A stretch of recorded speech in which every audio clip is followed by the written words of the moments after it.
Qué hermoso día nos ha dado el Señor para estudiar su santa, su bendita palabra. Una vez más estamos juntos y les damos la bienvenida a todos los que desde hace ya un rato están ahí esperando la transmisión y por supuesto a los que se están conectando todavía y se van a conectar y asimismo aquella gran cantidad de personas que lo ven luego grabado.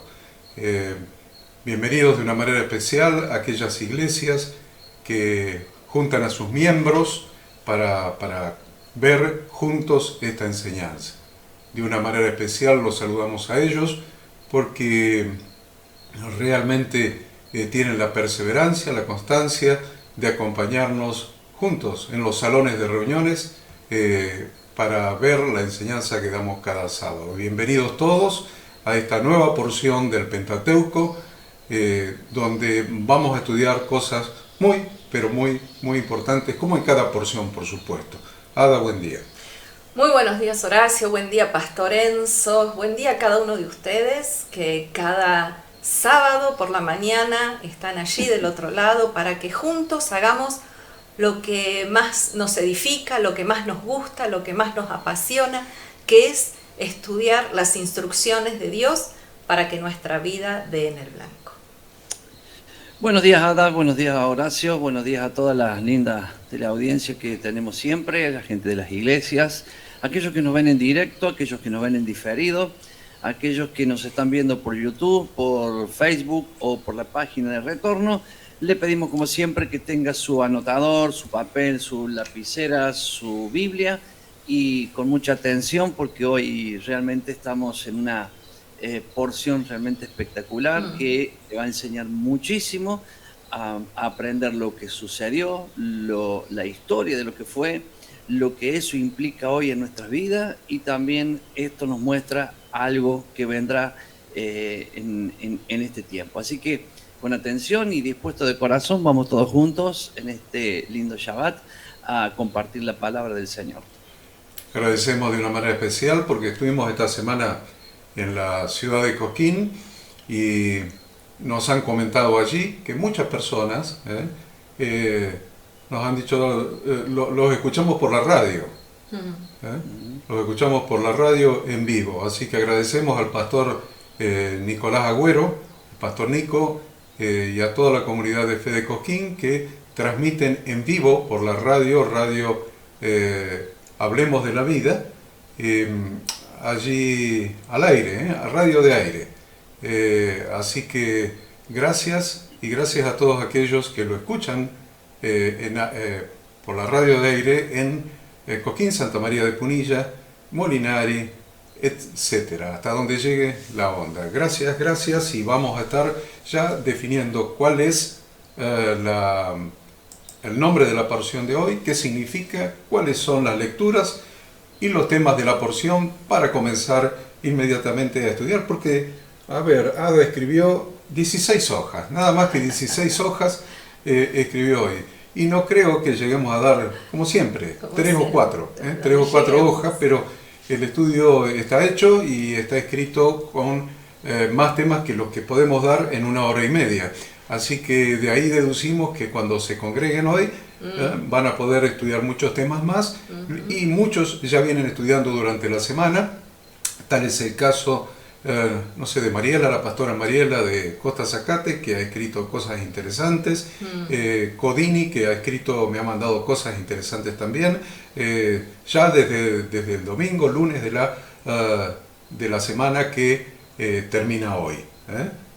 Así que gracias a todos los que estuvieron estudiando durante la semana y gracias a todos los que estarán profundizando en este día. Ada. Bien, la porción de esta semana es la número 15, lleva por nombre Bo, es bien cortito el nombre, que significa ven o entra, por la orden que Dios le da a Moisés de entrar una vez más a la presencia del faraón.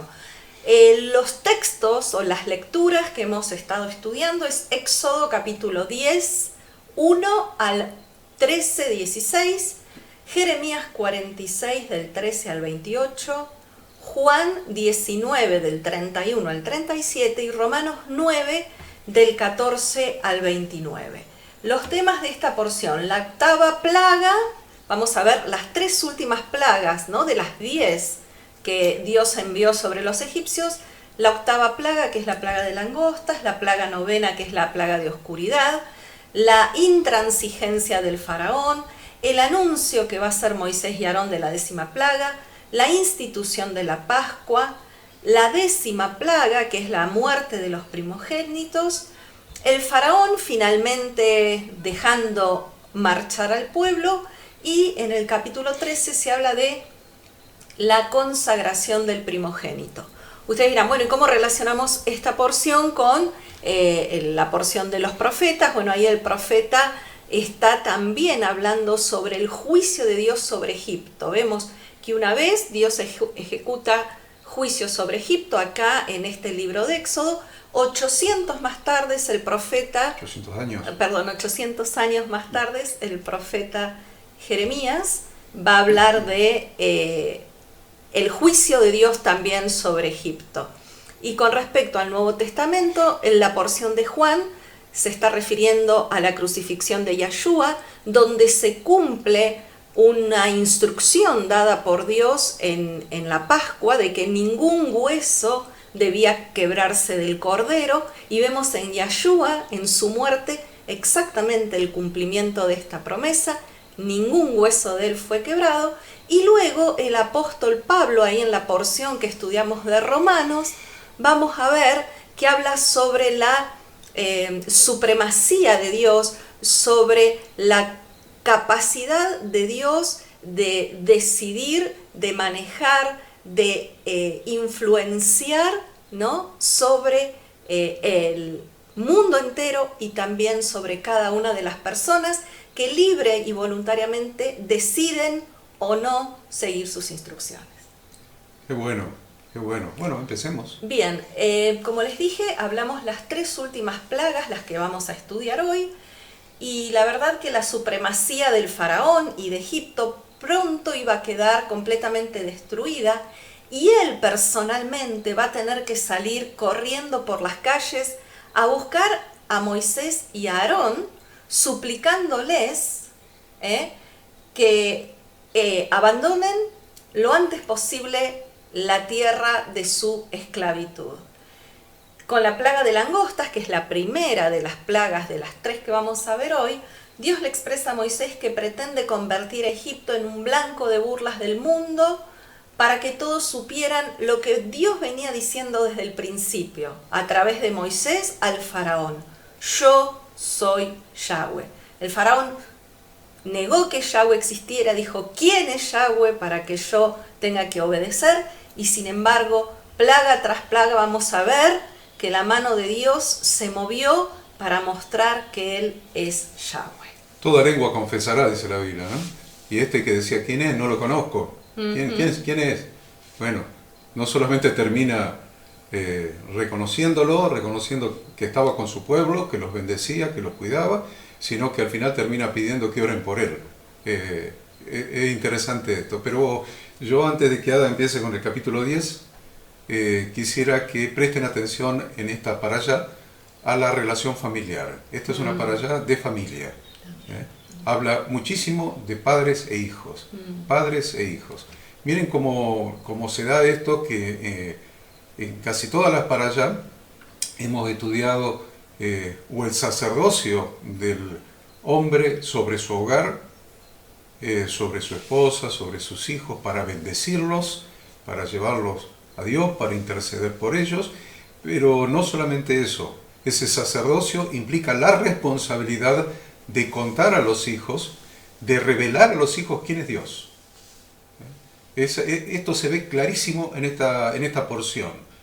El hombre, el varón, el sacerdote de su hogar, tiene la gran responsabilidad ante Dios de contar y explicar quién es Dios, para que sus hijos conozcan que Yahweh es Dios y los milagros, maravillas, prodigios que ha hecho por su pueblo, por los suyos, por los que le aman y guardan sus mandamientos. Por favor, presten atención entonces a cada vez que se menciona hijos, y qué es lo que hay que hacer con los hijos, porque esto es lo que yo quiero extraer de esta porción. Empecemos entonces con el capítulo 10, versículo 1, del 1 al 20. ¿Qué encontramos del 1 al 20? Bien, aquí está descrita básicamente esta plaga de langostas, y la verdad que el libro de Éxodo es muy importante porque, como decimos cada semana, todo lo que fue será, todo lo que pasó en este primer Éxodo va a volver a acontecer. Estamos camino al segundo Éxodo, y también este libro es trascendental en la historia del mundo porque demostró sin lugar a duda el dominio de Dios sobre la naturaleza. Demostró que Dios no es un creador distante, sino que Él es el amo del universo, cuyo dominio absoluto se muestra día a día y en cada acontecimiento.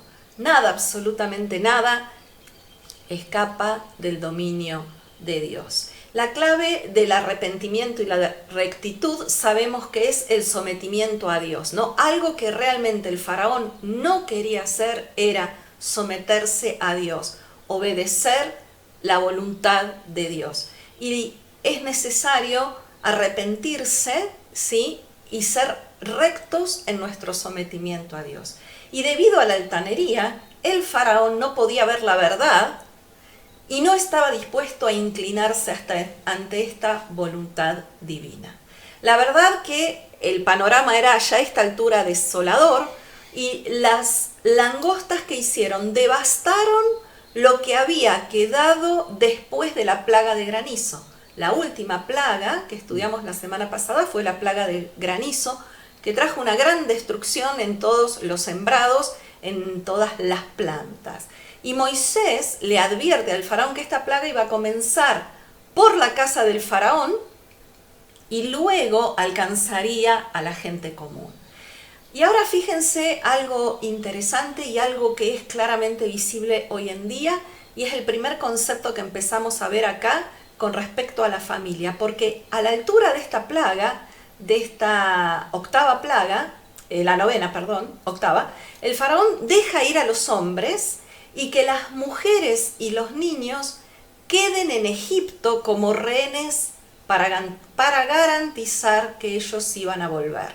O sea, en esta negociación, podríamos decir, del faraón, primero no se va nadie, después dice, ok, a esta altura, ya con un país devastado, dice, bueno, ok, salgan, pero van a salir solamente los hombres.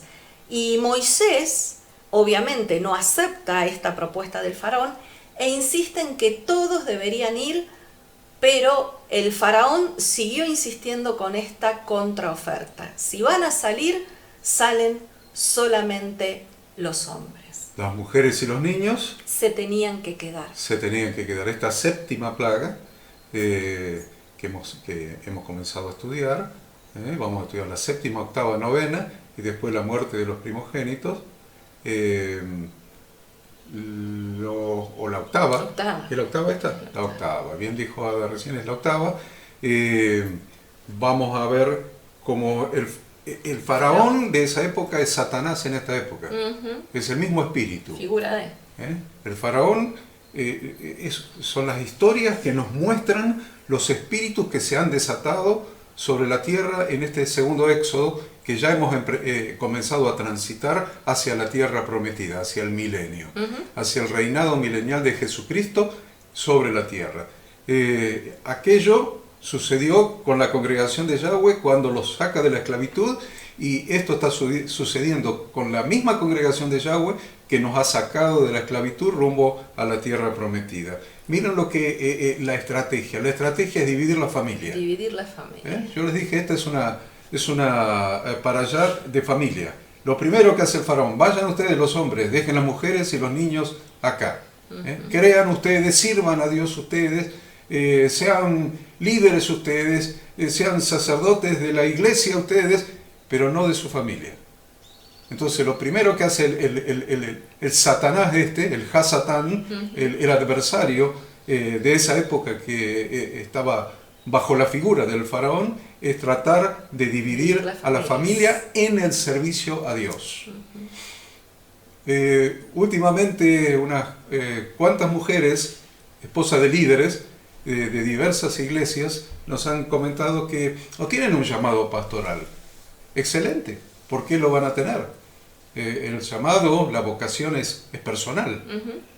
Entonces, que la mujer no tenga un llamado idéntico al del esposo, no significa que se separen, que sirvan a Dios separados, que sirvan a Dios uno para cada lado. Esto es lo que nos muestra esta para allá. No importa cuál es el llamado de cada uno. Dios nos da funciones a cada uno dentro del cuerpo, pero juntos.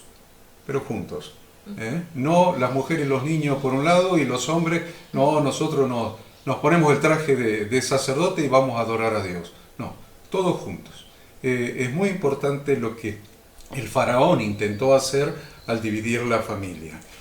Bueno, y ahí cuando Dios le dice tenemos que hacer fiesta a nuestro Dios en el desierto, queremos aclarar que esa festividad se está refiriendo a la festividad de Shavuot, ¿no? Que ya vamos a ver más adelante en porciones futuras, cuando Israel llega al monte, al pie del monte Sinaí, y ahí Dios hace el pacto con su pueblo y entrega la Torá.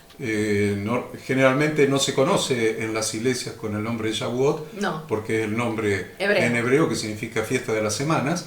En las iglesias se conoce como Pentecostés. Pentecostés. ¿Qué significado tiene la fiesta de Pentecostés?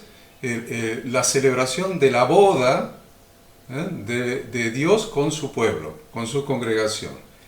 Cuando les da el pacto de bodas a Moisés escrito en las tablas, más lo que le dijo a Moisés para que le diga al pueblo y le pregunta cómo se hace en cualquier boda. ¿Aceptáis? Y el pueblo dijo, sí acepto.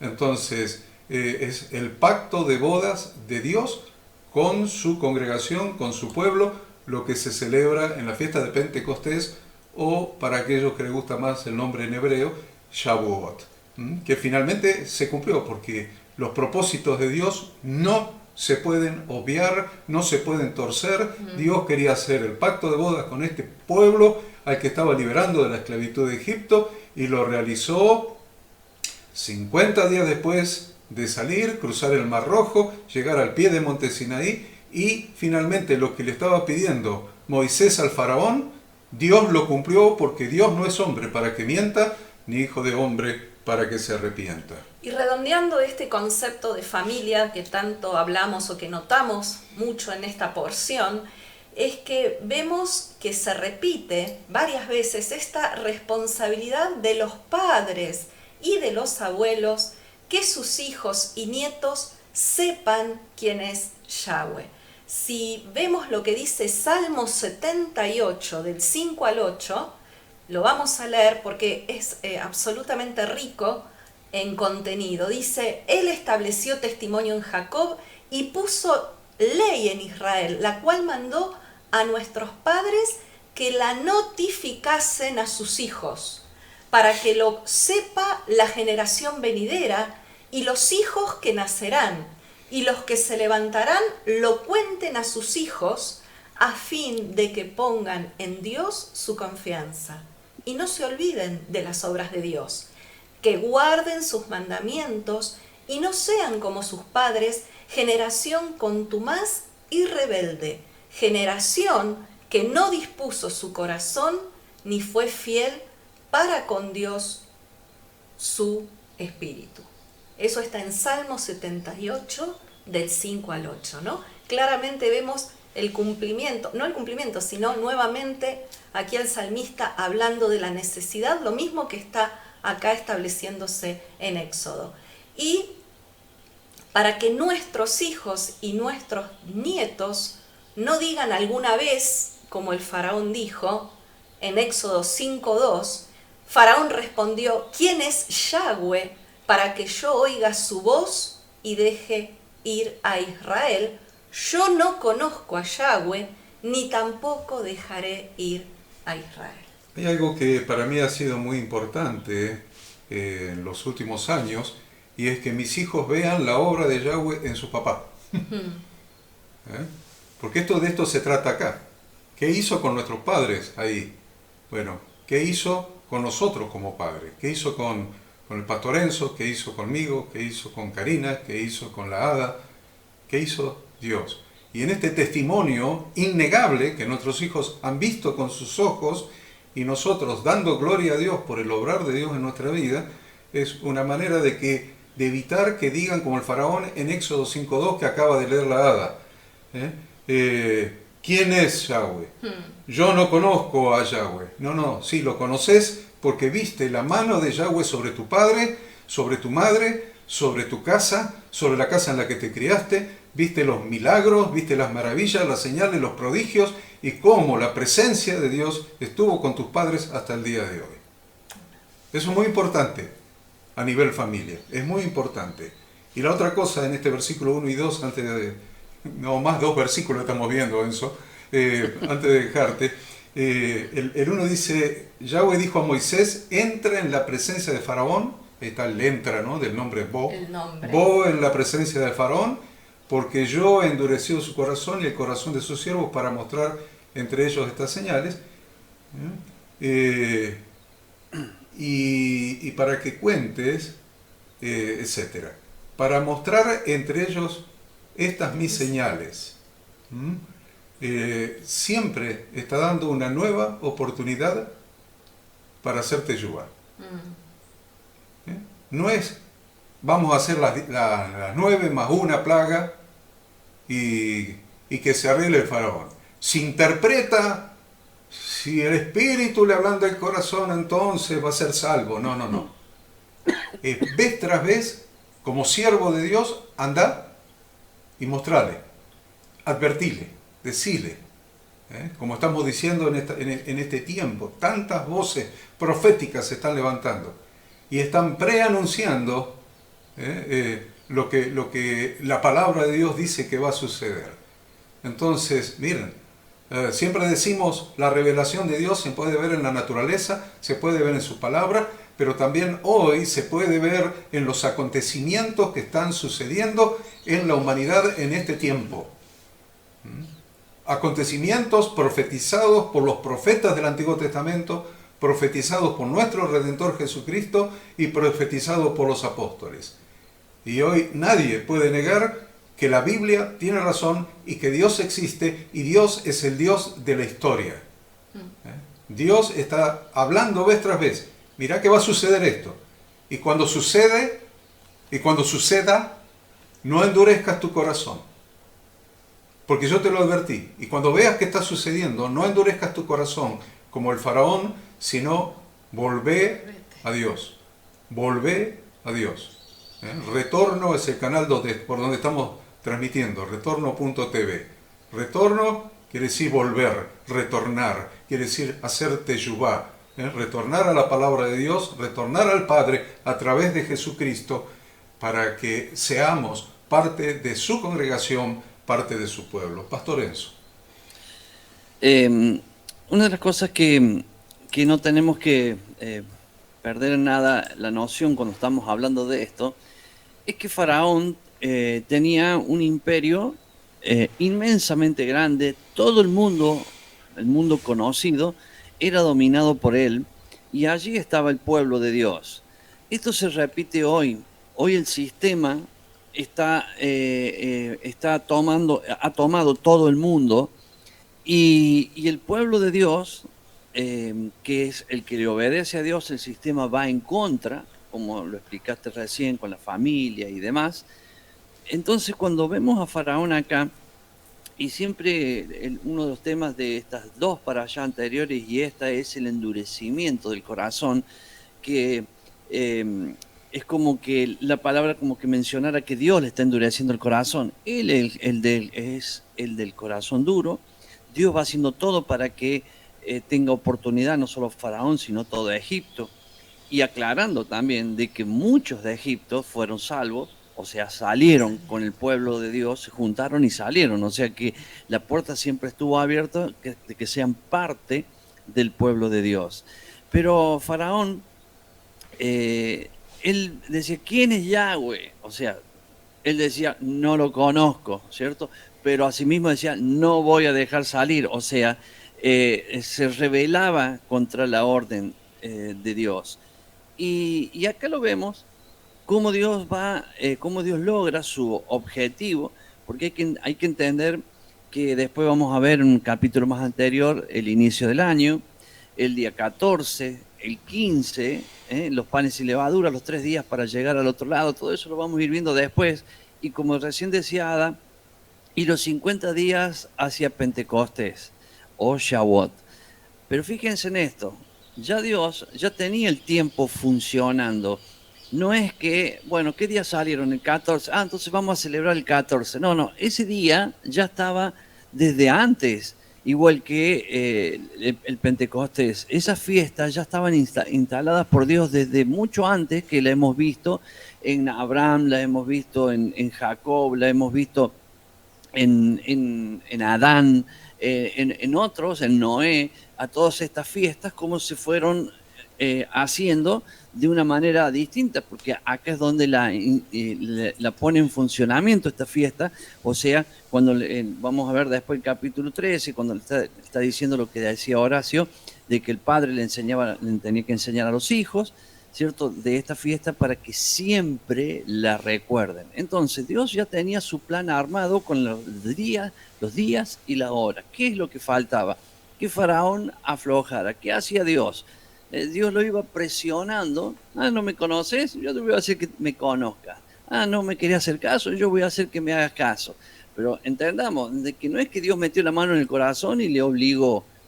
Las circunstancias obligaron a Faraón a obedecer a Dios. Lo bueno hubiera sido que él hubiera obedecido por su propia voluntad. No fue su propia voluntad, sino fueron las circunstancias. El apriete que tenía, él tuvo que decidir. Porque miren esto, ¿no? Cuando le dice, bueno, está bien, vayan, pero solamente los hombres. Eso lo vimos la semana pasada. Ahora vemos que le está diciendo, bueno, está bien, vayan, pero dejen los animales. O sea, ya podían ir ahora los hombres, las mujeres y los niños, pero ya no podían ir los animales. Y Moisés lo vamos a ver en minutos el texto, y Moisés le dice, no solamente nos vamos a llevar todos los animales, sino que también nos vamos a llevar los tuyos. O sea, eso es endurecer el corazón, eso es lo que Dios hacía, la presión que le hacía a Faraón, porque él estaba cerrado y Dios lo presionaba para demostrar el poderío de Dios sobre un imperio que manejaba el mundo. Hoy se repite la misma situación. El sistema está dominando el mundo y parece que nadie lo puede doblegar. Sin embargo, Dios va a doblegar este sistema de la misma manera que lo hizo con Faraón. Por eso necesitamos entender y conocer esto profundamente para traerlo a los días de hoy y poder observar cómo Dios, en medio de toda esta situación, está haciendo que su nombre sea grande y protegiendo a su pueblo, como lo vamos a ver en los capítulos siguientes de este día. Qué bueno. Qué bueno. Hay algo muy profético que yo vi ahí en la plaga de las langostas, y es cuando dice que en el versículo 14 subió la langosta. Subió la langosta. Es interesante la palabra subió la langosta, porque hay algo que nos enseñaba el pastor Enzo en el curso de Apocalipsis, que usted lo encuentra en la página de la Facultad Bíblica, facultadbiblica.com. El curso, búsquelo, se llama Apocalipsis y la Tierra Prometida.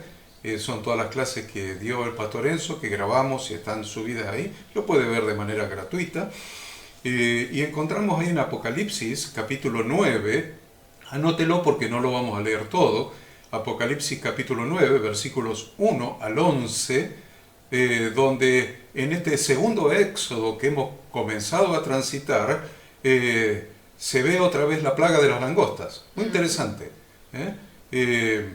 Y es cuando el quinto ángel toca la trompeta. Y ahí en Apocalipsis 9, en el versículo 3, dice, y del humo salieron langostas sobre la tierra. Usted lea después los 11 versículos y dice que esas langostas tienen por rey sobre ellos al ángel del abismo. ¿Ven? Subieron, igual que que aquí en Egipto. El ángel del abismo, cuyo nombre en hebreo es Abadón. Abadón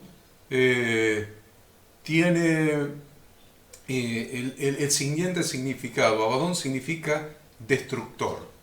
La palabra Abadón, que en griego es Apolión, pero en hebreo significa destructor. Y destructor nos lleva a la palabra de nuestro Redentor Jesucristo, nuestro Santo Maestro, nuestro Salvador, que dice que el ladrón no viene sino para hurtar, matar y destruir. Ahí lo tienen Abadón, al destructor, a Satanás. Y Jesús dice, yo he venido para que tengan vida y para que la tengan en abundancia. Necesitamos a aquel que vino para darnos vida y vida en abundancia, para estar protegidos del ángel de la muerte, para estar protegidos de Abadón, el destructor, tal como estuvo protegido el pueblo de Israel, que había puesto la sangre del cordero en los dos postes y en el dintel de sus casas, y nosotros hoy tenemos que poner la sangre del cordero en los postes y el dintel de nuestro corazón, para que el Abadón no nos destruya, sino que el ángel de Yahweh, que es Jesucristo, nos proteja, nos libre, que cuando pase, porque va a pasar, y yo creo que pronto y que ya está pasando, el espíritu de Yahweh recorriendo Egipto, recorriendo la tierra, y va a haber gran mortandad. Sin embargo, el destructor no podrá tocar a aquellos que tengan a Jesucristo en su corazón, porque Él no vino para dar muerte, sino para dar vida y vida en abundancia. Y tener en cuenta esto es muy importante, porque al igual que sucedió en Egipto, volverá a suceder que estas langostas solamente tienen poder para dañar a los hombres que no tuviesen el sello de Dios en sus frentes. Eso está en Apocalipsis 9, del 1 al 11, léalo por favor. Este ángel de la muerte, estas langostas, bajo el dominio de Abadón, tienen poder para dañar a los hombres que no tengan el sello de Dios en sus frentes. Segunda Timoteo 2:19, anótelo. Pero el fundamento de Dios está firme, teniendo este sello, el sello de Dios. A ver, conoce el Señor a los que son suyos, y apártese de iniquidad todo aquel que invoca el nombre de Cristo. El Señor conoce a cada uno de nosotros, en la medida que nos apartemos de iniquidad. Porque la Torá no está abolida, las instrucciones de Dios no están abolidas, no están crucificadas, no están anuladas. Hemos sido salvos por gracia, pero hemos sido salvos para obediencia, para santificación. Y todo aquel que sigue en obediencia al Señor, a su palabra, es conocido por Dios. El versículo 10 dice que el faraón dijo, así sea Jehová con vosotros, así sea Yahweh con vosotros. ¿Cómo? ¿No era que no lo conocía? Con signo de admiración. Así sea Yahweh con vosotros. Ahora se convirtió en un bendecidor. Está bendiciendo al pueblo de esclavos. Pero dice, ¿cómo os voy a dejar ir a vosotros y a vuestros niños? Mirad cómo el mal está delante de vuestro rostro, ¿no? No era que no lo conocía. Terminó llamando a Yahweh por su nombre, terminó reconociendo de su existencia, y no solo eso, las evidencias no lo podían negar.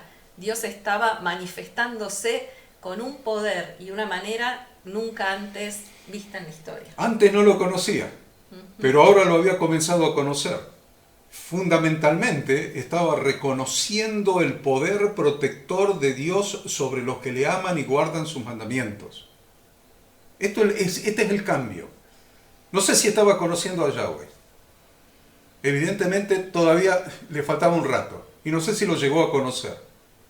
Porque al final quedó bajo las aguas del Mar Rojo. Pero no sé si lo llegó a conocer. Pero sí estaba viendo el obrar de Dios, la protección de Dios, el poder de Dios sobre aquellos que le aman y guardan sus mandamientos. Por eso, anote, Deuteronomio 9, del 7 al 11.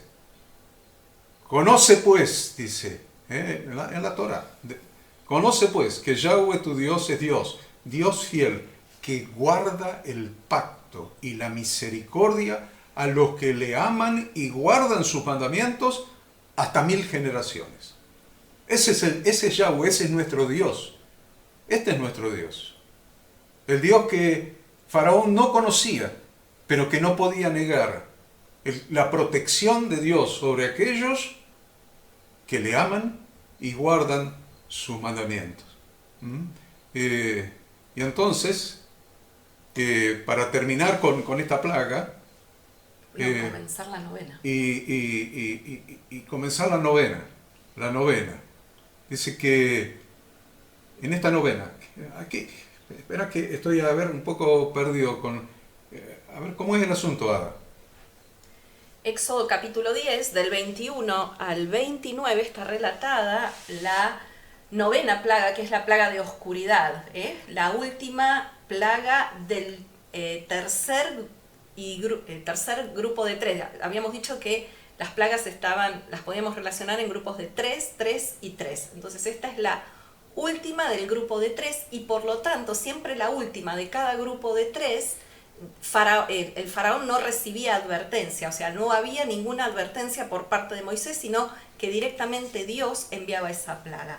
Acá es interesante también que el dios egipcio del sol, que era el dios Ra, muy importante para los egipcios, fue desenmascarado y quedó evidenciado como impotente, porque algo que cada una de las plagas también va a ser no solamente demostrar el poder de Dios, sino también cómo los dioses a los cuales los egipcios adoraran no tenían ningún poder. No hay Dios más grande que nuestro Dios, no hay Dios más grande que Yahweh. La oscuridad durante el día era más densa que la de la noche normal. Durante los 3 primeros días era tan espesa que los egipcios no podían ni siquiera moverse.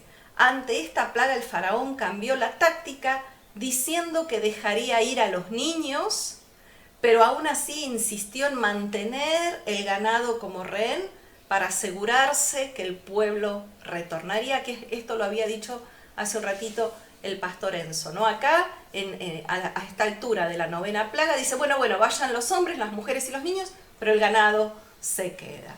Y algo muy interesante es que todos los hijos de Israel tenían luz en sus habitaciones, eso lo dice el versículo 23, lo que nos muestra que Dios sigue haciendo diferencia entre los que le aman y guardan sus mandamientos y los que no lo hacen. Eso también lo vimos plaga tras plaga, o en muchas de esas plagas, como la Torá menciona claramente a Dios haciendo distinción entre sus hijos y los que no lo son, entre los que lo obedecen y los que no lo quieren obedecer. Y acá vemos que no se trataba de la luz del sol, porque había tinieblas sobre la tierra de Egipto. O sea, cuando la Biblia habla de las tinieblas sobre toda la tierra, o sea que la luz del sol no pasaba. No podía pasar. Esto es muy interesante, porque pasa desapercibido. Dice, no, mandó tiniebla en la casa del vecino, pero en esta tenemos luz eléctrica. No. Luz eléctrica no había, así que de día se alumbraban con el sol y el sol no pasaba, porque había tinieblas sobre toda la tierra de Egipto, incluyendo el Gosén, donde estaban los hebreos. Y vemos claramente que se trata de la luz de Dios, tal también como lo revela Apocalipsis en relación con la nueva Jerusalén que descenderá del cielo. Apocalipsis 21-23 dice, la ciudad no tiene necesidad de sol ni de luna que brillen en ella, porque la gloria de Dios la ilumina y el Cordero, Yahshua, es su lumbrera. Entonces, acá básicamente se está refiriendo o se trata de la luz del primer día de la creación, cuando allá en Génesis 1, del 3 al 5, Dios dijo, sea la luz, y vio Dios que la luz era buena. La luz del primer día es diferente a la luz del cuarto día. Claro. En el cuarto día Dios creó el sol y la luna. El sol, la luna y las estrellas, pero en el primer día ya había luz. Ya había luz. Era la luz de Dios que que iluminaba, la luz de Dios que iluminaba. O sea que Dios no necesita ni sol, ni luna, ni estrellas para iluminar. Su presencia es la que ilumina. Bien, y esta luz claramente es Yahshua, es Jesucristo, cuando él mismo dice en Juan 8:12, yo soy la luz del mundo. Nosotros también, al igual que Yahshua, fuimos levantados como luz del mundo cuando obedecemos la Torá de Dios. Mateo 5, 14 al 16, allí en el Sermón del Monte Jesús dijo, vosotros sois la luz del mundo. Le vemos alumbrar al mundo anunciando la luz de Jesucristo. Cuando dice, vosotros sois linaje escogido, real sacerdocio, nación santa, pueblo adquirido por Dios, ¿para qué? Para que anunciéis las virtudes de aquel que os llamó de las tinieblas a su luz admirable. Es interesante porque Jesús dice, yo soy la luz del mundo, el que me sigue no andará en tinieblas. Miren, todo eso está allí en la plaga de las tinieblas sobre Egipto. Y ahí podemos ver, cuando leemos el Nuevo Testamento, se nos hace tan claro cuando conocemos el Pentateuco, la palabra de Dios, cuando nos conocemos el Antiguo. Se nos hace pero tan claro.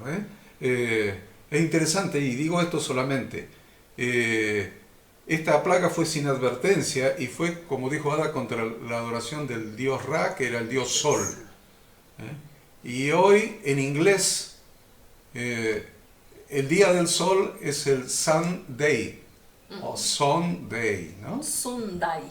O Sunday como escribe? Como el que se come, ¿no? El helado ese con fruta. Sunday. Pero no, es Sunday, es sun, sol, day, día, digo. Día del sol. Domingo. Busca en el diccionario, traduzca Sunday, ¿qué es? Domingo. El dios sol, el dios Ra. Es decir, guardar el domingo en lugar del séptimo día que ordenó nuestro Dios, Yahweh, nuestro Dios, es guardar el día del sol. ¿Qué vas a guardar? El día que Dios mismo guardó, que Él guardó. No es que guardó el pastor Enzo. No es el día que guardé yo o alguno por ahí iluminado. No. Estoy hablando de, lea Génesis, es el día que Dios guardó. ¿Qué vas a guardar? ¿El día que Dios guardó o el día que se ha instituido después en homenaje o en conmemoración del Dios Sol, el Sunday, el domingo? Hay que pensarlo eso. Los invito a que lo piensen mientras que el pastor Enzo nos instruye un poquito. Bueno, en referencia a estas dos plagas que estamos viendo, langostas y oscuridad, vemos que es un ataque siempre, en cada plaga, es un ataque a los dioses que ellos tenían. Este último, que es el dios Sol, es el dios más fuerte que tenía Egipto, pero todos estos dioses, cada dios, cada plaga representa un ataque a uno de los dioses que ellos tenían. Todos estos dioses vencidos, porque quedaron vencidos, porque a ver, si nosotros nos imaginamos estos días de tinieblas, yo sé que no había fósforo, pero se podía hacer fuego, de alguna manera ellos tenían fuego. Pero vamos a poner un ejemplo de un fósforo que para mí es más fácil. Vos estabas en la oscuridad, no veías al que tenías al lado, pero vos prendías un fósforo, tampoco, porque no, la llama podía encender, pero no producía la iluminación. ¿Por qué? Porque Dios mismo es quien da, o sea, la ciencia, por ejemplo, puede explicar la luz del sol, la luz de una lámpara, todo lo puede explicar la ciencia. Lo que no puede explicar la ciencia justamente es la presencia misma de Dios. Nada funciona, ni el sol, porque lo dijo recién Horacio, en el día 1 Dios dijo sea la luz, pero la luz no fue el sol, la luz fue la luz de Dios que traspasó las tinieblas, y en el cuarto día hizo el sol.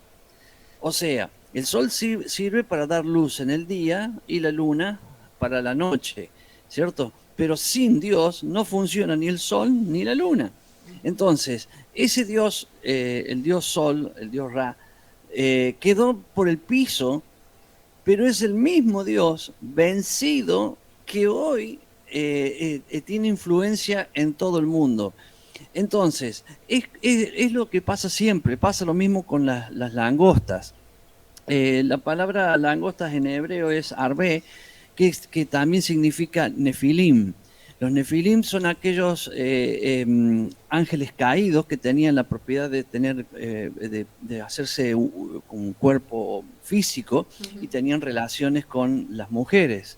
Estos fueron encarcelados en aquel tiempo con Noé, ¿cierto? Y quedaron en el fondo del abismo. Vemos que al último salen del abismo, pero cuando salen a destruir, porque su jefe, Abadón, como lo explicó Horacio, es el destructor y los envía a destruir. ¿Y qué quiere destruir? La humanidad. Y lo envía a destruir a la gente, pero va con un aviso. O sea, serán fuertes, serán grandes, todo lo que sea, pero al que tienen que obedecer es al que los venció ya anteriormente. Le dice, no toquen a ninguno de aquellos que tienen la señal de Dios en la frente y en la mano. Señal que estamos viendo acá, que es la obediencia a su palabra, señal que la vamos a ver en el capítulo 13 de nuevo, en 2 oportunidades la menciona, ¿cierto? Que es aquellos que guardan y obedecen los mandamientos. Entonces, estamos viendo estas dos plagas como en la parte última, tan fuertes que son. Sin embargo, el pueblo de Dios que obedece a Dios, que acá está toda la diferencia, ¿no? Porque hay gente que dice, no, porque yo voy a la iglesia, porque yo creo en Dios. No, está hablando de los que obedecen a Dios, están guardados por Dios siempre. El pueblo estaba en Gosén, un lugar aparte, pero asimismo, en medio de todas estas tinieblas, el sol, como dijo Horacio, estaba tapado de alguna manera, pero en Gosén había luz, o sea, Dios estaba con su pueblo. Entonces, en este último tiempo que estamos viviendo, ya en las circunstancias que están sucediendo en el mundo, el pueblo de Dios, o sea, los que obedecen a Dios, están siendo guardados por Dios en todas estas cosas que suceden mundialmente. Muy bien. Vamos al capítulo 11, porque Ada quiere llegar al 14. No, al 12. Ah, bueno, al 14 el sábado que viene, está bien. Entonces, vamos al Éxodo capítulo 11, vamos a...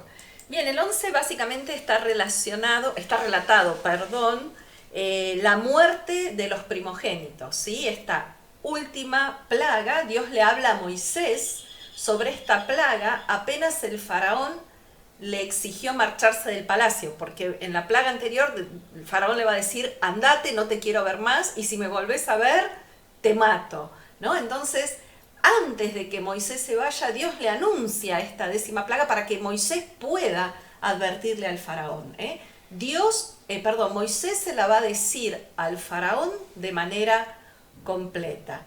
Y también ahí Dios le dice a Moisés que se esforzara por convencer a los israelitas que pidieran objetos de valor a sus vecinos los egipcios. La presencia de Dios mismo iba a salir por en medio de Egipto y su sola presencia iba a ejecutar la plaga. Esta plaga es Dios mismo ahí ejecutándola él personalmente. Morirían incluso los primogénitos de los pobres, de los prisioneros que había en Egipto, los primogénitos de los animales, porque eran adorados por los egipcios, y Dios nuevamente vemos que dicta sentencia contra los dioses de los pecadores. Una sentencia final. Y nuevamente menciona que Dios haría diferencia entre Egipto e Israel, entre los pecadores y su pueblo.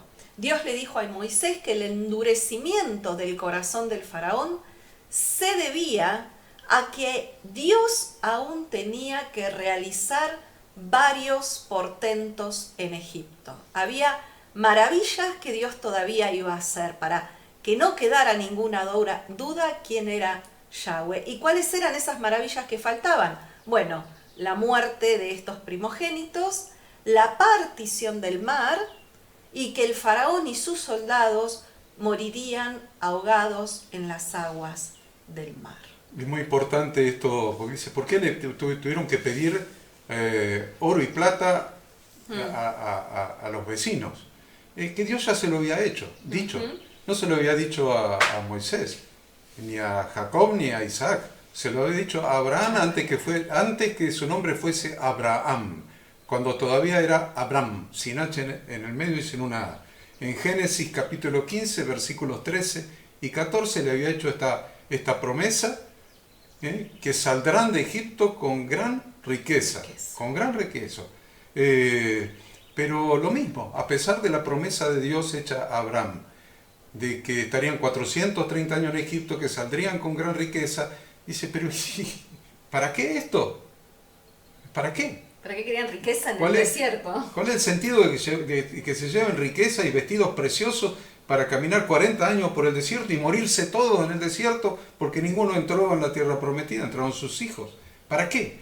Entonces, es muy importante que encontramos esta explicación también en este mismo libro de Éxodo, en los capítulos 25, 26 y 27, en la construcción del tabernáculo. Para eso necesitaban el oro y la plata. Sin embargo, este pueblo que se estaba llevando la idolatría de Egipto con ellos, en su mente, se fueron libres de Egipto físicamente, pero mentalmente siguieron atados a la esclavitud porque siguieron atados a la idolatría.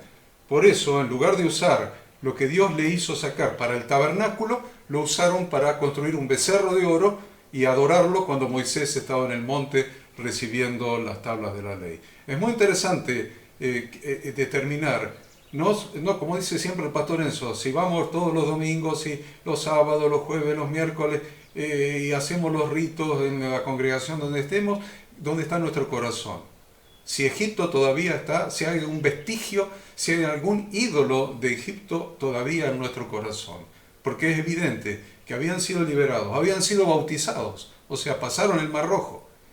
Sin embargo, en el pie del monte Sinaí hicieron el becerro de oro con lo que Dios les había hecho sacar para que hagan su casa. Para que hagan su casa, el tabernáculo portátil del desierto. Esto es muy fuerte entenderlo.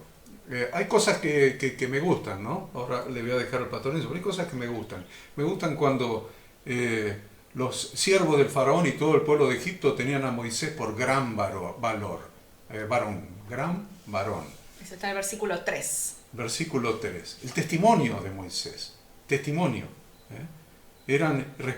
Moisés era respetado por todos. Entonces, yo les voy a decir algo a todos los que nos están viendo y escuchando en este momento. Si obedeces la Torá de Dios, no significa que las personas inconversas te van a amar por obedecer la Torá de Dios. Pero les aseguro que te van a respetar. No te van a amar. Tal vez te esquiven cuando te andas por la calle. Pero te aseguro que ninguno va a hablar mal de vos. Todo el mundo te va a respetar. Tal como lo vemos en el Nuevo Testamento, en la iglesia primitiva, en Hechos 5 del 12 al 14. Donde en el 13 dice, de los demás, ninguno se atrevía a juntarse con ellos, mas el pueblo los alababa grandemente. No acepto tu fe, no acepto tu palabra, no acepto tu invitación a retornar a Dios, no acepto tu evangelio, pero no tengo nada que decir de vos. Tu testimonio es impecable, sos un gran hombre de Dios, aunque tu fe no sea la mía. Eso sucedía en la iglesia primitiva. Y eso es muy importante para todos nosotros hoy en día. Qué importante, estamos viendo el capítulo 11 que habla justamente de los primogénitos también.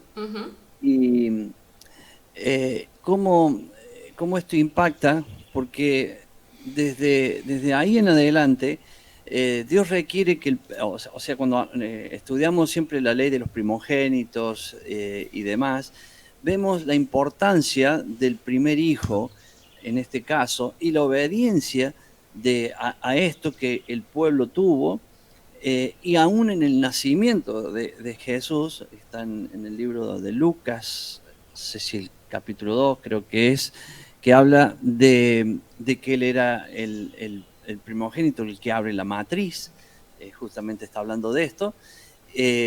Entonces, allí es cuando vamos avanzando, cuando vamos viendo que después en Levítico lo vamos a estudiar muy fuerte, y cuando vamos viendo la importancia de los primogénitos, desde aquí ya lo tenemos, de esto. ¿Por qué? Porque acá Dios iba a pedir cuenta, porque Dios estaba haciendo diferencia entre egipcio y su pueblo. En el pueblo egipcio mueren los primogénitos, pero en el pueblo de Dios los primogénitos son los que toman el sacerdocio luego del Padre. El versículo 7, que el Ada lo tiene marcado con rojo, le vamos a pedir por qué lo marcó con rojo. Pero contra todos los hijos de Israel, desde el hombre hasta la bestia, ni un perro moverá su lengua, dice, para que sepáis que Yahweh hace diferencia entre los egipcios y los israelitas. En este tiempo difícil que nos toca vivir, debemos saber que Dios sigue haciendo diferencia entre los que guardan sus mandamientos y el mundo. Y dice ahí, ni un perro moverá su lengua. Es un proverbio cuyo significado es que nadie ofrecería la más mínima resistencia cuando Israel saliera de Egipto. Sabemos que una de sus principales deidades fue Osiris, cuyo hijo adorado bajo la forma de un perro o un hombre con cabeza de perro se llamaba Anubis, latrador, que significa el ladrador Anubis. Entonces, nadie iba a poner resistencia para que los israelitas salieran, y otra vez uno de sus dioses, como bien venimos diciendo, fue dejado en evidencia que no tenía ningún tipo de poder. Y si al pastor Enzo le parece, arrancamos con el 12. Sí, vamos con el 12.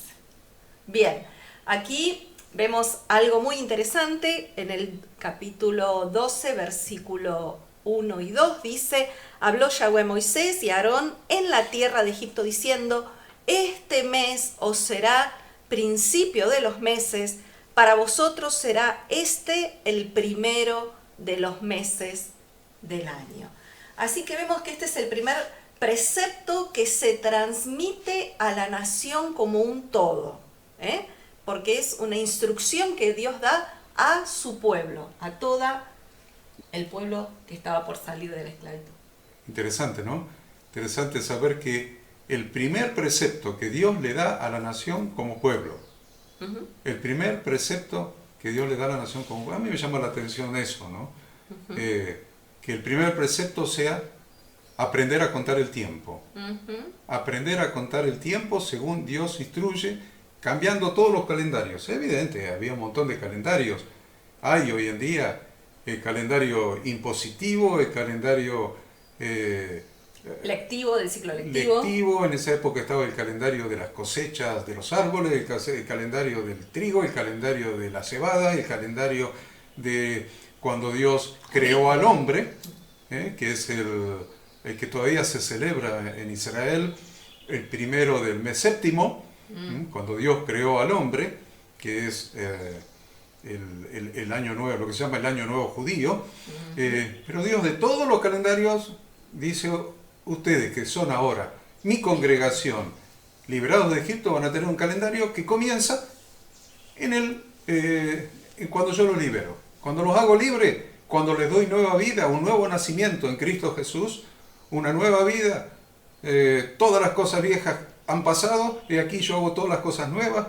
Entonces el primer precepto para el pueblo libre, para lo que se llamó la congregación de Yahweh, para aquellos que celebraron el pacto de bodas con Dios, que se va a consumar en las bodas del Cordero en su segunda venida, pero lo celebraron al pie del monte Sinaí, la congregación de Dios.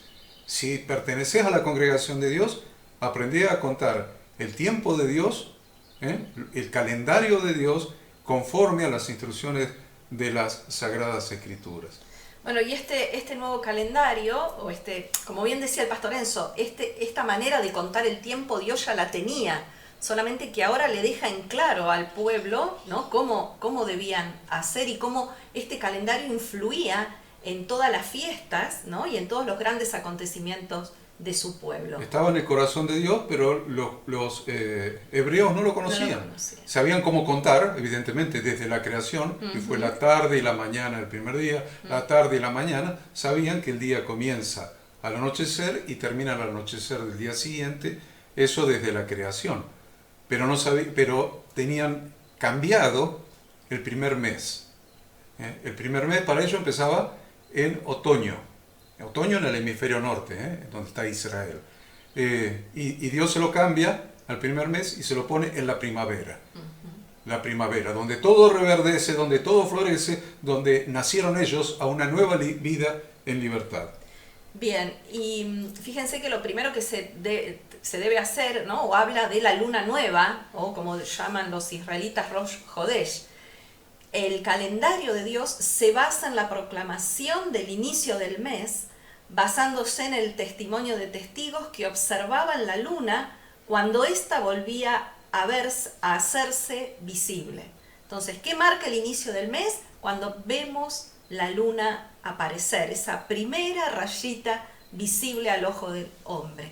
Y esto es muy importante, fijar el inicio del mes, porque si no se proclama la luna nueva o el inicio del mes, no hay calendario. Y sin calendario no hay festividades. Todo comienza con identificar el inicio del mes. Y eso se vuelve a ver en Salmos 81, del 3 al 5, que leemos cada mes cuando comienza el mes. Dice Dios: tocad la trompeta en la luna nueva, en el día señalado, en el día de nuestra fiesta solemne, porque estatuto es de Israel, ordenanza del Dios de Jacob. Lo constituyó como testimonio en José cuando salió por la tierra de Egipto. Y también hay un significado espiritual en esto de encontrar o marcar el inicio del mes, porque así como la luna desaparece al final de cada mes y retorna y crece hasta alcanzar su plenitud, así su pueblo, nosotros, vuelve a renovarse a pesar de las circunstancias y dificultades que se atraviesan hasta el retorno de Yahshua, cuando se cumplirán las promesas de este segundo éxodo que estamos transitando. El calendario de Dios se basa en la luna y es regulado por el sol. El mes en que fue transmitido este precepto ha de ser, como estábamos explicando, el comienzo de los meses, el comienzo del año. El primero de los meses es el único mes al cual Dios le puso nombre, o que figura su nombre, que es Nisan o Aviv. Al numerar todos los meses a partir de este mes de Nisan, ¿cómo los nombramos? La Biblia menciona este mes como Aviv o Nisan. Luego los meses son segundo mes, tercer mes, cuarto mes. Cada vez que mencionamos así a los meses, siempre estamos recordando el Éxodo, porque es el segundo mes, ¿mes de qué? Segundo mes desde el inicio del año o desde el Éxodo. Tercer mes desde el Éxodo y así sucesivamente. Y lo mismo ocurre con los días de la semana, a los cuales Dios les puso nombre solamente al séptimo día, que nosotros conocemos como Shabbat o día de reposo. Si no, los días son primer día, segundo día. A ver, bien. Perdón de interrupción. Ok. Y la otra cosa es que vemos que los nombres de los meses usados en la actualidad son de origen babilónico, y los israelitas lo empezaron a usar después de la destrucción del primer templo, poquito después, 70 años después de la ascensión de Jesús. Estaba tratando de entender lo que Ada estaba explicando. Y lo que ¿Lo mezclé mucho? No, está perfecto. Mi cabeza estaba desvariando, porque realmente lo que Ada nos explicaba es que todo hace referencia al primer mes. Al mes de Éxodo. Porque dice segundo, tercero, cuarto. Y en los días de la semana, cuando yo interrumpí, estaba diciendo lo mismo. Todo hace referencia a Shabbat. Todo hace referencia a Shabbat, porque ninguno tiene nombre. Es el primer día, segundo, pero ¿a dónde? ¿A qué hace referencia todo? ¿Cuál es el punto de partida? ¿Qué es lo que tiene importancia? El Shabbat. Entonces, el tema de para ustedes, yo lo decía antes, para ustedes aparece 2 veces en el texto. Para enfatizar la nueva relación entre el pueblo de Dios y el concepto del tiempo, para ustedes. Cuando eran esclavos, el tiempo les pertenecía a sus amos, no a ellos, pues no tenían la libertad de actuar como ellos querían. Evidentemente eran esclavos y cuando quisieran, pero a partir de ese momento ellos serían los dueños y señores de su tiempo, y su único señor sería Yahweh, el Dios del tiempo, el Dios que ha fijado los tiempos, como dice el Nuevo Testamento en Hechos, los tiempos y los límites de la habitación del hombre. Bien. Ada quiere ir al capítulo 12, pero... No, el versículo del 3. ¿Estamos en el 12 ya? No. Ahora. Bueno. ¿Sí? Sí, estamos en el capítulo 12, pero digo, el versículo es... El 3. Claro, a partir del 3. A partir del 3. Vamos a ver del 3 al 13. Ok. Bien. Básicamente aquí se está hablando de la ofrenda de Pascua, las instrucciones que Dios da, cómo debía ser esta ofrenda. La palabra Pesaj en hebreo, Pascua para nosotros, significa saltear, pasar por alto. ¿Y qué conmemora? La compasión que tuvo Dios con su pueblo en Egipto, la noche en que Él mismo, en que su presencia mató a los primogénitos de los egipcios, pero ¿qué hizo? Salteó, pasó por alto las casas en que los israelitas comían su ofrenda de Pascua. Si bien esta ofrenda debía llevarse en forma anual al templo, esta ofrenda en Egipto cumplía con una función especial. El uso de cordero en esta ofrenda, ahí también es un detalle interesante. Dios manda que específicamente esta ofrenda debía ser un cordero o un cabrito. Exactamente. Vemos que al usar un cordero, vemos también que el cordero era una deidad en los egipcios, como lo venimos diciendo, y demostraba de manera concluyente la total subyugación de Egipto a la voluntad de Dios. Esos animales que ellos adoraban resultan que eran los animales que los israelitas debían sacrificar al verdadero y único Dios. Importante. Dios le ordena a Moisés, interesante, en el versículo 3 dice, habla a toda la congregación de Israel. Y se refiere a una sociedad unificada por su vocación común. Eso es una comunidad, ¿no? Personas que tienen una vocación igual, unificada. Esta es la primera vez que la palabra Kehilá o eclesía o congregación aparece en la Torá. La primera vez cuando Dios la usa es en este momento. Le dice, hablale a toda la nación, como decíamos, ¿no?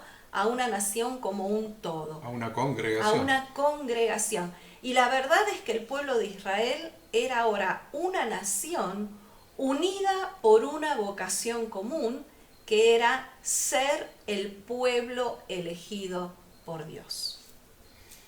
Bueno, y ahí tenemos en el capítulo 12 toda la explicación de cómo debía celebrarse. Tenemos, Pastor Enzo siempre lo ha dicho, yo me acuerdo el año pasado, que tenemos esta explicación en varios videos que están subidos ahí en las redes, en YouTube, en la Facultad Bíblica también, donde explicamos todo el significado de la Pascua, versículo por versículo. Claro, ahora lo vamos a hacer así como de manera más sintética para poder explicarlo, pero es mucho más profundo y mucho más largo desarrollado en los videos. Lo concreto es determinar el calendario. ¿Ven ahora por qué era importante determinar cuál es el día 1? El día 1, este día será el primero. ¿De qué? Del primero de los meses del año, día 1. El día 10, se debía apartar el cordero. Y el día 14 se debía inmolar toda la congregación. Y ahí empezamos a hablar de congregación. Y esto yo sé que le gusta al pastor Enzo. Hablar de congregación, ya no se habla más de pueblo, de esclavo, no, ahora se habla de congregación. Lo inmolará toda la congregación entre las 2 tardes. Entonces, ya definimos el día primero, que es el novilunio, la luna nueva, cuando comienza el mes. El día 10 se debe apartar el cordero. Recuerden la entrada triunfal de Jesús a Jerusalén, fue el día 10 del mes de Aviv, del mes primero. Entró Jesús a Jerusalén montado en un pollino de asno, y del 10 al 14 estuvo siendo probado por el Sanedrín, por todos los escribas, los fariseos que componían la religión de la época. Porque del 10 al 14 tenía que ser perfecto, sin defectos, sin mancha, el cordero. Entonces el día del 14 lo tenían atadito ahí, y todos los días lo iban a mirar a ver si encontraban algún pelito negro, un pelito de otro color, una manchita, o que tenía una patita que estaba falladita, o el ojito o la orejita. Del día 10 al 14 había que observarlo, porque a Dios había que sacrificarle un cordero perfecto. Entonces, desde la entrada triunfal de Jesús a Jerusalén hasta el día 14, fue observado por todos los religiosos, todos los conocedores de la Torá, todos los doctores de la ley, doctores de la Torá, para ver si encontraban alguna falla, algún defecto en este Cordero de Dios que iba a quitar el pecado del mundo. Y el 14, entre las 2 tardes, tenía que ser inmolado por toda la congregación. La primera tarde en Israel se consideraba cuando el sol comenzaba a descender, o sea, al mediodía, a las 12, y la segunda tarde era cuando el sol se oscurecía, que era, o se oscurecía el día, se ponía el sol a las 6 de la tarde.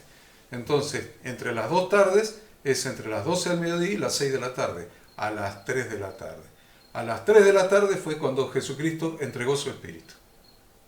Fue crucificado a las 9 de la mañana, a las 12 del mediodía se hizo tiniebla sobre toda la tierra, a las 3 de la tarde entregó su espíritu, y fue el gran terremoto que los libros de historia reconocen como el gran terremoto del año 30. Fue cuando Jesús entregó su espíritu, cuando entre las 2 tardes fue inmolado. Le dejo al pastor Enzo porque sé que es un tema que le encanta, así que no quiero, si me dejan hablo 3 horas, pero no voy a hablar 3 horas, quiero que saquemos las enseñanzas. Y el pastor Enzo le encanta este tema porque es una de las fiestas de Levítico capítulo 23 también. Sí, es un tema que cualquiera hablaría mucho, ¿no? Hay que controlarse. Hoy es día 5 del mes 11.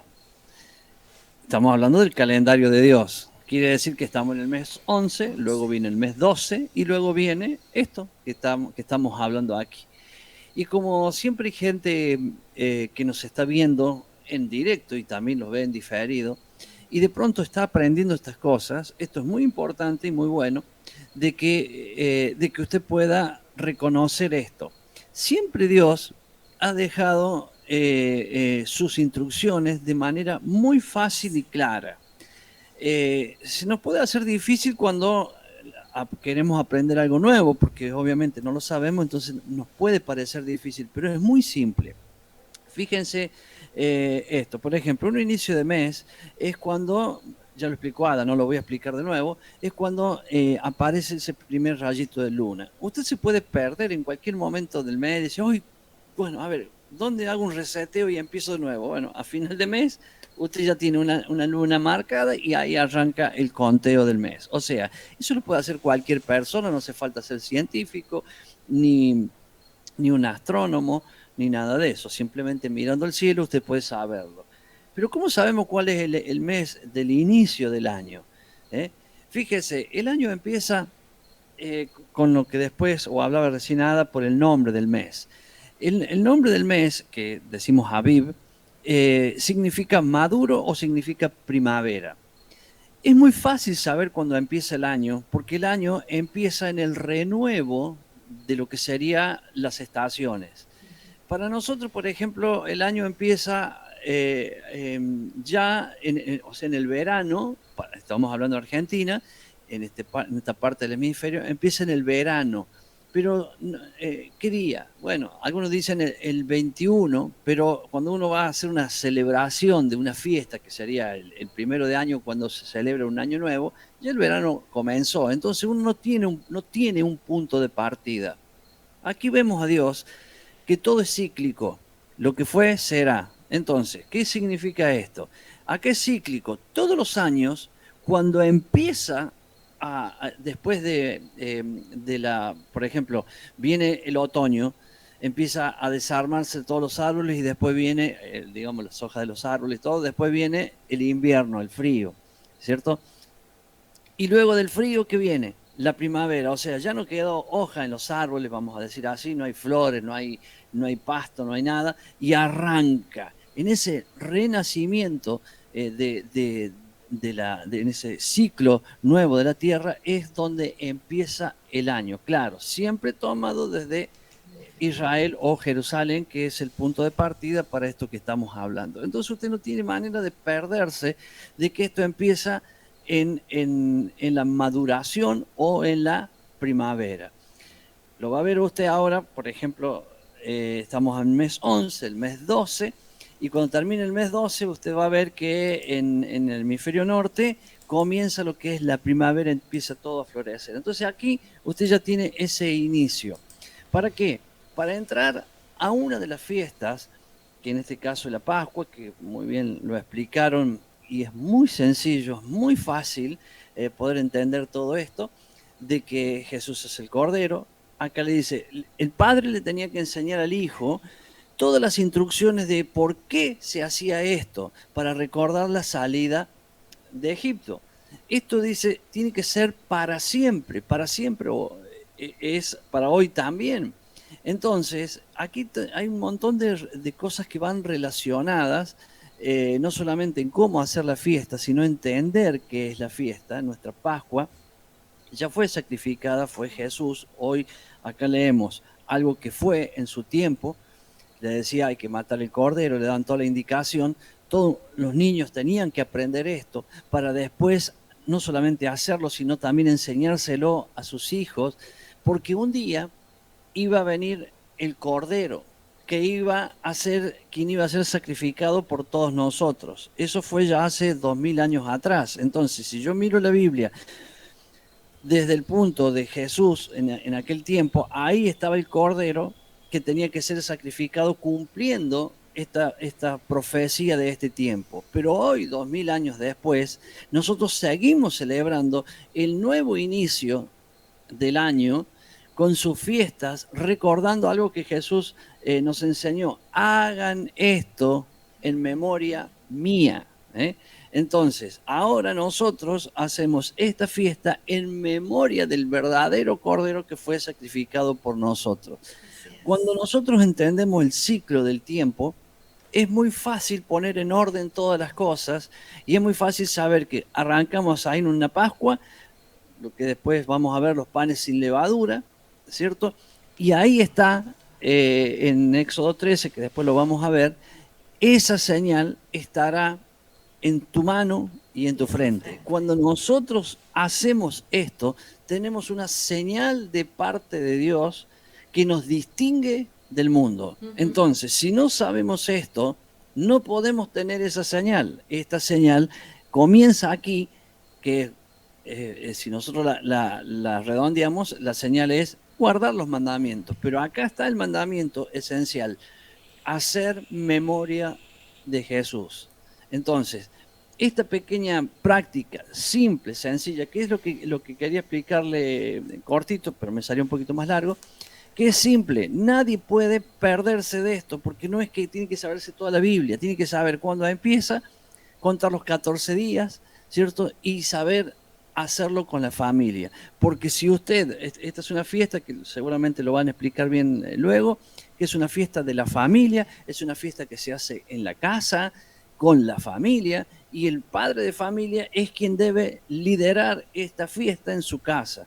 Entonces, cuando hablamos de congregación, estamos hablando que esa es la verdadera congregación. Cuando obedecemos la palabra no digo que no lo podemos hacer en un lugar 2 o 3 familias juntas, claro que sí, y posiblemente dentro de la sala de reunión donde se hacen las reuniones de la semana. Sí, también se puede, pero si vamos a ver las instrucciones, nos está hablando de la casa. Y esto sucede que mucha gente va a la iglesia, va a la iglesia, va a las reuniones, va a las reuniones y no sabe hacer esto. Y esto tiene que saberlo porque es usted, el padre en su familia, que tiene que reunir a la casa, explicar esto a los niños, a los que están en la mesa, haciendo memoria siempre de Jesús. Muy importante esto, Pastor Enzo, porque esta es la primera vez que se hace en forma individual cada familia. Pero después cuando queda instituida por la ley de Dios esta fiesta se debió hacer en Jerusalén. Toda la congregación de Dios. Pero no anula el concepto de familia porque se debía hacer cada familia. Cada familia. Miren qué interesante. Cada familia celebrando a Jesucristo pero todas las familias juntas como una congregación. Entonces una fiesta que después se trasladó a Jerusalén al templo, ¿no? Entonces todas las familias debían viajar a Jerusalén y no sé cómo sería si habría mesas donde cada familia estaba en su mesa, pero miren iban al templo. Miren el panorama. Miren los grupos por familia y miren el panorama más global, toda la congregación junta, haciendo lo mismo, o sea, simultáneamente todas las familias formaban la congregación, o sea que el concepto de familia que nosotros decíamos que es fundamental en esta para allá, está presente todo el día. Inclusive durante la celebración de esta fiesta, cada padre debía explicar a sus hijos de qué se trataba. Ahora, usted digo, y dicen, ¿cómo hago? ¿Cómo hago? Y usted tiene los 4 evangelios. Ahí tienen la historia del Cordero. Tienen la historia del Cordero, tienen la libertad que nos trajo Jesucristo. Tienen los 4 evangelios. Entonces, está la historia de nuestra redención contada en la historia del Cordero en los 4 evangelios. Mire si tienen para explicarle a sus hijos durante esa fiesta. Hoy no tenemos templo. Israel no tiene templo, no hay templo en Jerusalén. Entonces, qué mejor oportunidad para hacerlo en familia, y si el Cordero fuera muy grande para una familia, juntarse 2 o 3 familias, o en la congregación, como decía el pastor Enzo, pero nunca perdiendo la distribución en familia. No los pibes, los niños jugando o por allá afuera, o en la escuelita bíblica, en la escuela no. Esto es una fiesta de familia. Y la otra cosa que quiero aclarar es que el Cordero solamente se podría sacrificar en Jerusalén. Entonces no es que vamos a apartar un Cordero para el día 10, lo vamos a estar mirando hasta el día 14, lo vamos a inmolar entre las 2 tardes y vamos a celebrar la Pascua en nuestra casa haciendo el ritual. Ese ritual es bíblicamente solamente para Jerusalén. No es para hacerlo en casa. No quiere decir que no puedan comer un cordero, coman lo que quieran, pero no anden haciendo todo el ritual, creyendo que ese cordero y están... No, primero que ustedes no son levitas, no son sacerdotes, no están en el templo, no están en Jerusalén, coman lo que puedan, lo más ajustado al menú que establece la Biblia, pero ojo con el ritual, que no se le convierta en algo espiritual. Nuestra Pascua es Jesucristo.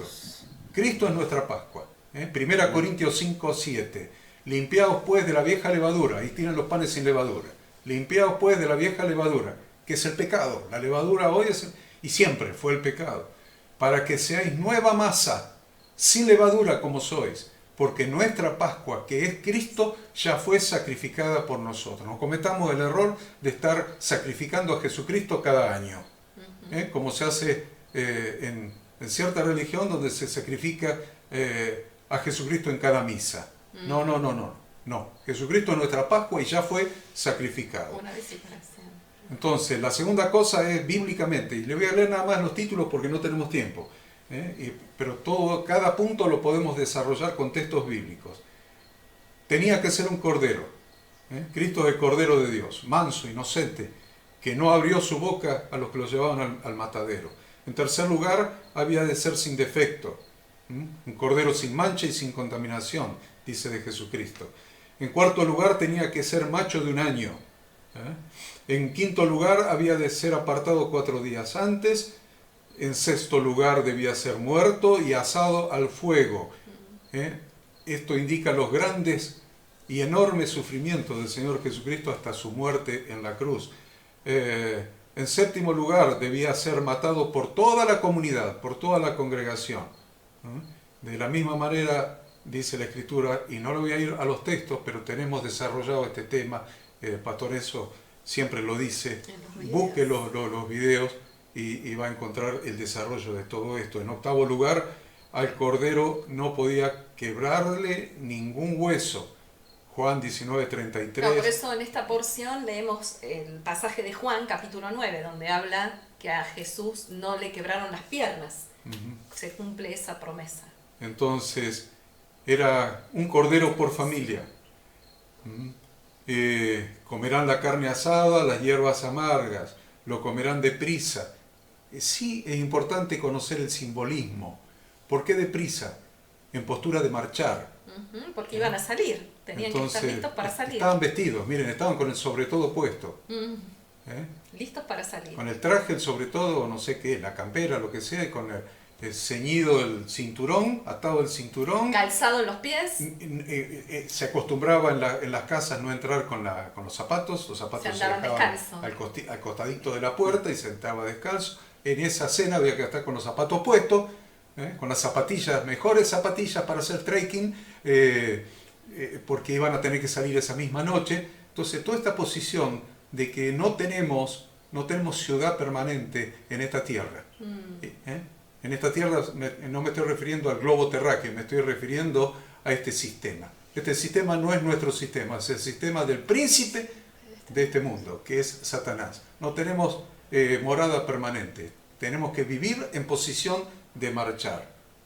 Y no se podía dejar nada para la mañana siguiente. Los 2 postes y el dintel, me señala Ada. Y los 2 postes y el dintel, la sangre del cordero, los 2 postes y el dintel.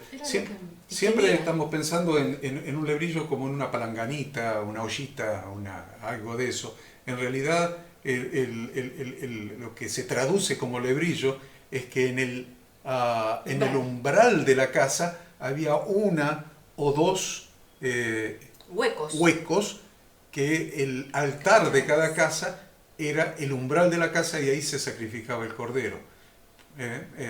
Y se tomaba con el hisopo, que es símbolo de la fe, se ponía la sangre del cordero en los 2 postes y el dintel.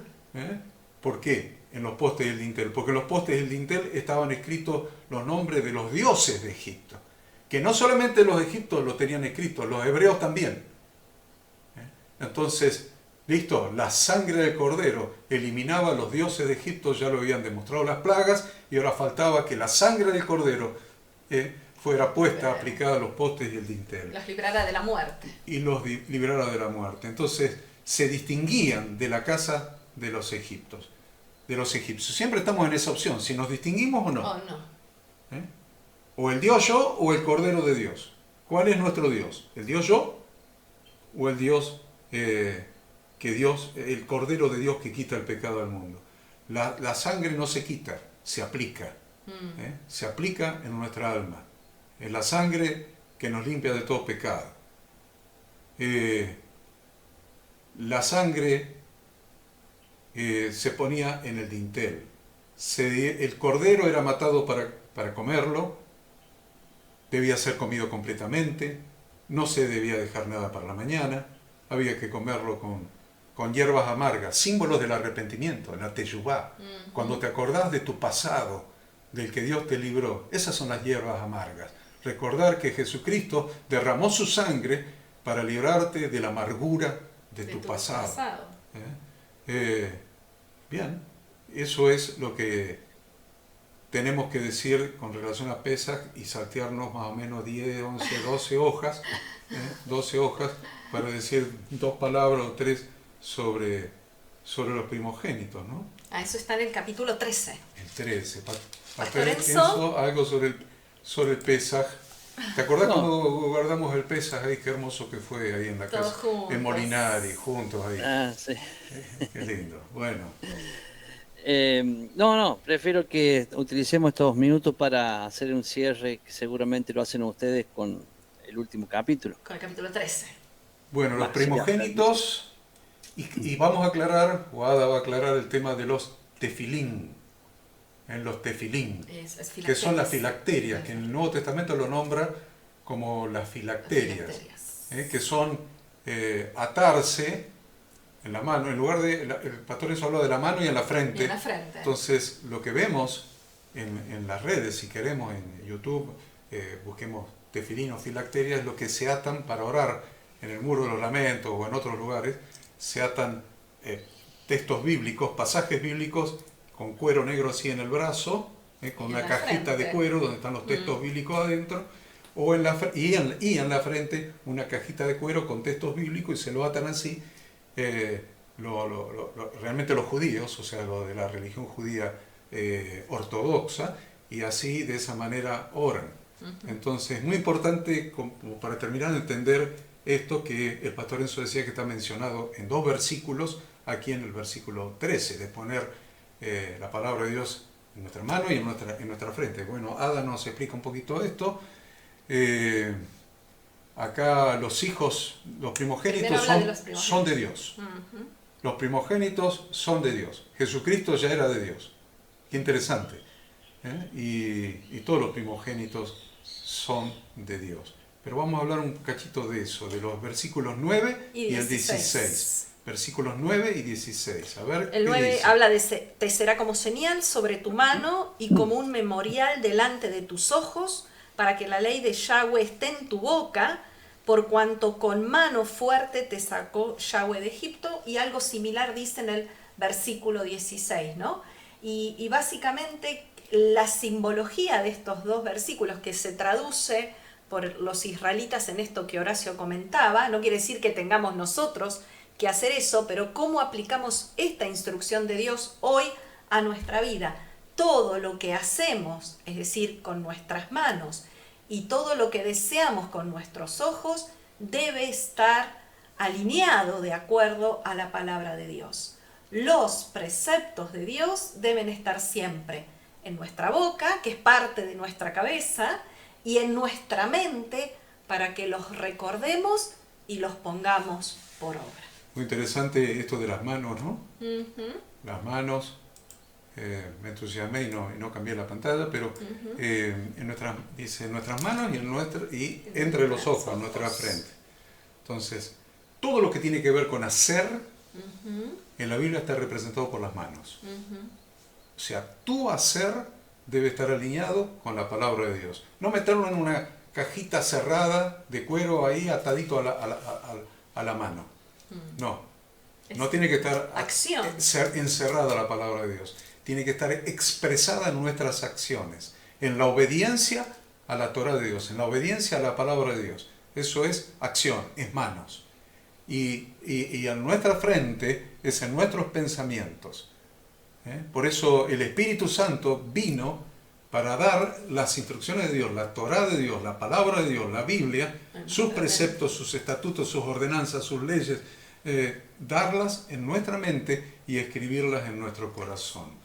O sea, tanto en nuestras acciones como en nuestros pensamientos y sentimientos debe estar la palabra de Dios, las instrucciones de Dios. Por nuestra parte, lo dejamos al pastor Enzo para que él nos explique algo más y hagamos el cierre. No, simplemente en este final es saber que mucha gente se preocupa por la marca de la bestia.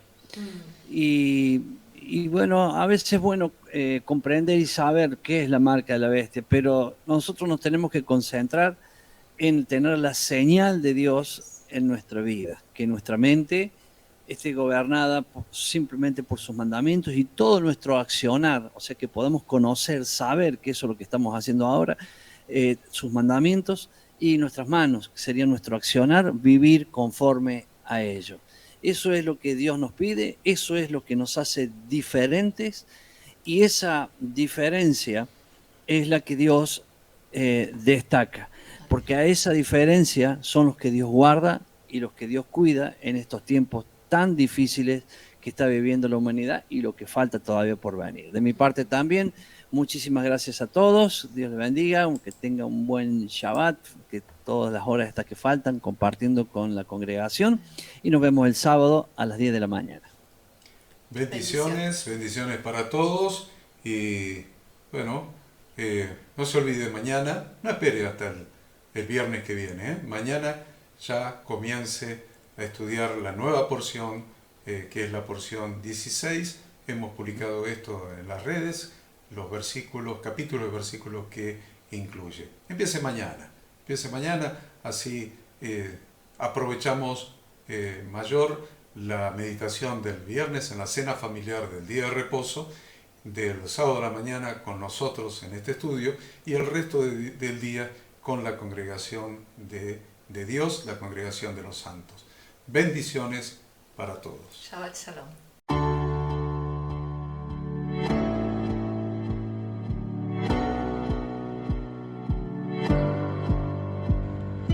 Queremos que tú también conozcas esta herramienta que durante los últimos 18 años ha sido útil para las iglesias de todo el mundo de habla hispana, capacitando cientos de siervos de Dios.